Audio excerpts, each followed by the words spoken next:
Tumakas si Jacob kay Laban. Ika-31 kabanata. Narinig ni Jacob na ang mga anak na lalaki ni Laban ay nagsasabi, "Kinuha ni Jacob ang halos lahat ng ari-arian ng ating ama. Ang lahat ng kayamanan niya ay nanggaling sa ari-arian ng ating ama."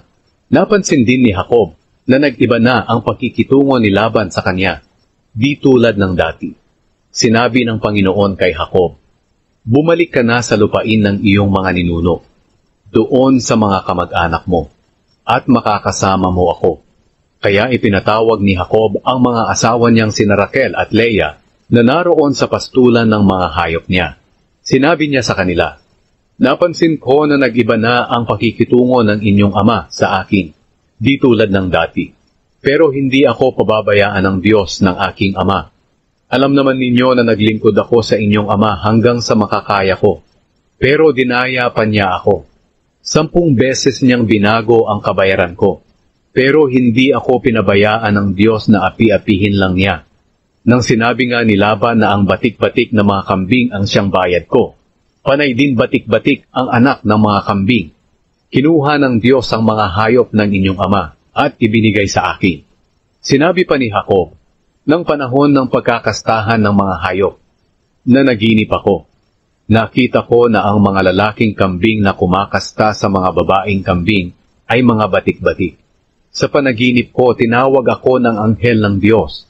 Sinabi niya, 'Jacob.'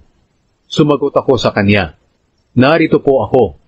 At sinabi niya, 'Masdan mo ang lahat ng lalaking kambing na kumakasta sa mga babaeng kambing ay mga batik-batik.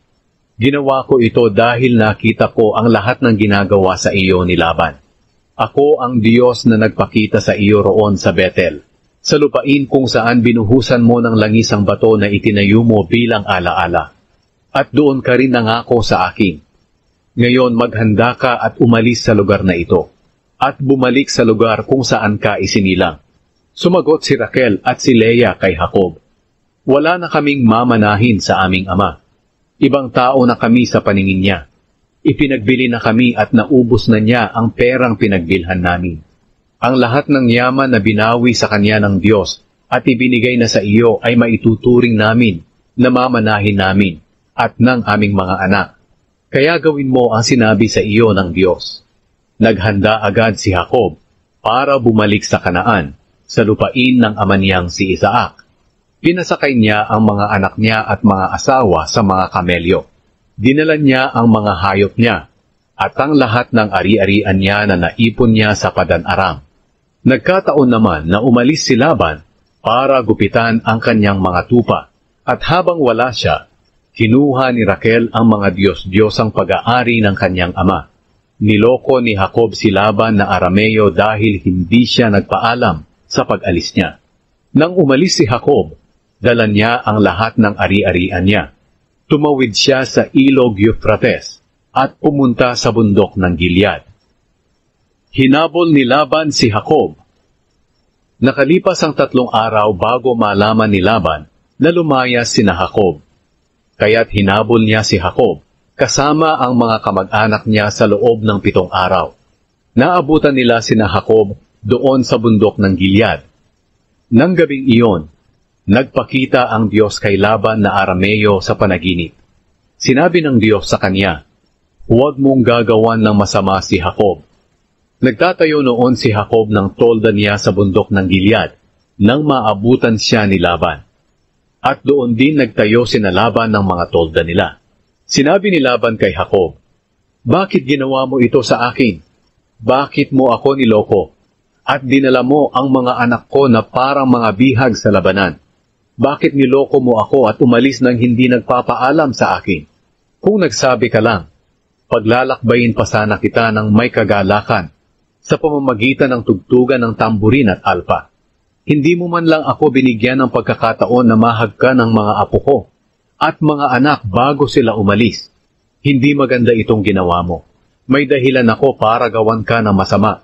Kaya lang binalaan ako kagabi ng Diyos ng iyong ama na huwag kitang gagawan ng masama. Alam kong sabik na sabik ka nang umuwi. Pero bakit ninakaw mo ang mga Diyos ko?" Sumagot si Jacob sa kanya, Hindi ako nagpaalam sa iyo dahil natatakot ako, na baka pilitin niyong bawiin sa akin ang mga anak mo. Pero kung tungkol sa mga nawawala ninyong Diyos-Diyosan, kapag nakita niyo ito sa kahit sino sa amin, parurusahan siya ng kamatayan.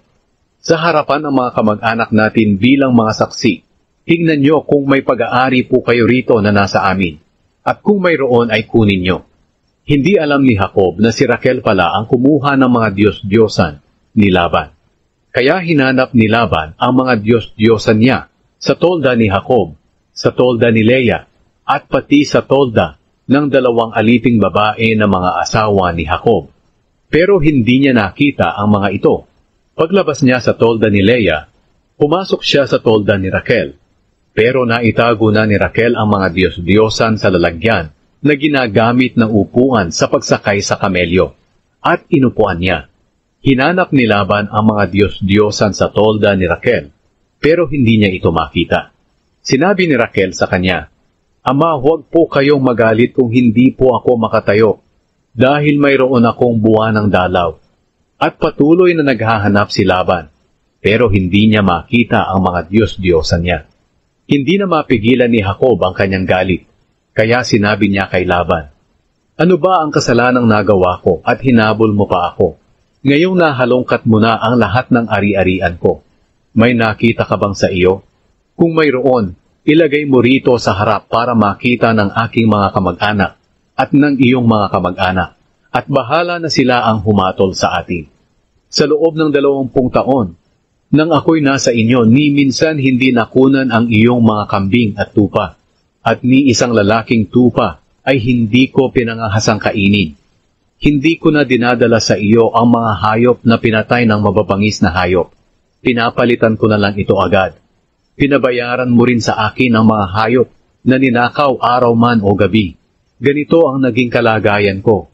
Kapag araw ay nagtitiis ako sa init, at kung gabi ay nagtitiis ako sa lamig, at palaging kulang ang tulog ko.